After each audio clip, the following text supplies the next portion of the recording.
So how do we get this leverage over ourselves in order to fuel this massive plan of action, sustained, purposeful, directed and measurable action?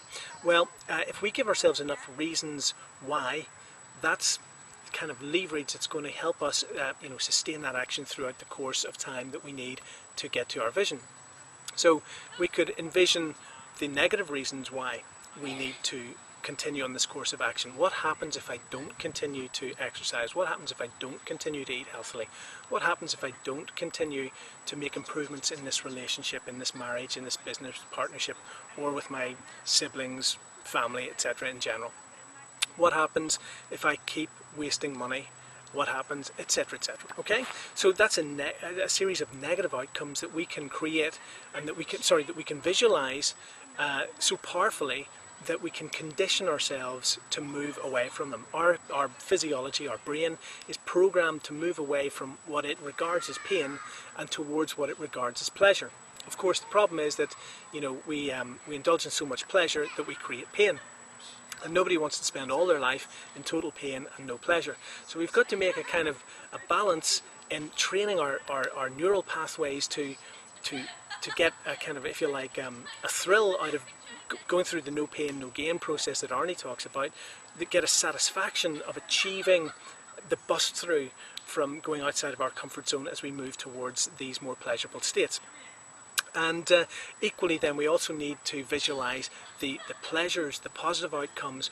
How good will I feel when this is achieved? How wonderful will it be for my family when we can do X, Y, Z? How exciting is it going to be able to run 3 miles or run 5 miles or etc, etc, etc. Okay, so we use the power of questions, we use the power of creative visualization to visualize the negatives that we want to move away from and the positives that we want to move towards in very, very compelling ways, so that we get the leverage that we need to keep taking the massive action that is going to result in us moving closer towards our objectives.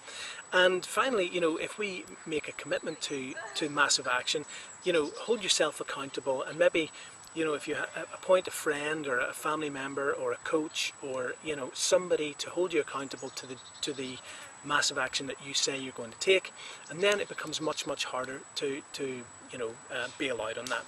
Okay, so there we go. We feel the pain, feel the discomfort, we make a decision, we get a vision, we have a strategy. That strategy is informed, and then it allows us to take massive action towards moving towards our ultimate goal. And along the way, when you succeed, immediately reward yourself with any breakthroughs, any positives. Immediately reward yourself. It might be a pat on the back, it might be some treat or other, but acknowledge your successes and remember that failure is just a step along the way. It's an outcome. Okay, failure is a judgmental term that we apply to things that hurt our ego, and we've all experienced that, and it's not pleasant. But it's part and parcel of the way in which we move forward. If a baby judged itself every time it fell down and said, well, I'm a failure, I'm never going to be able to walk, none of us would ever have got there. Okay, so pat yourself on the back, be your own best friend, be your own guide, and encourage yourself along. Look at what's not working, adjust it, and keep taking massive action towards your inspiring goals. Okay guys, thanks for listening, and if you want a thumbs up, comment, share, subscribe, that's fantastic. I look forward to sharing ideas with you and from you.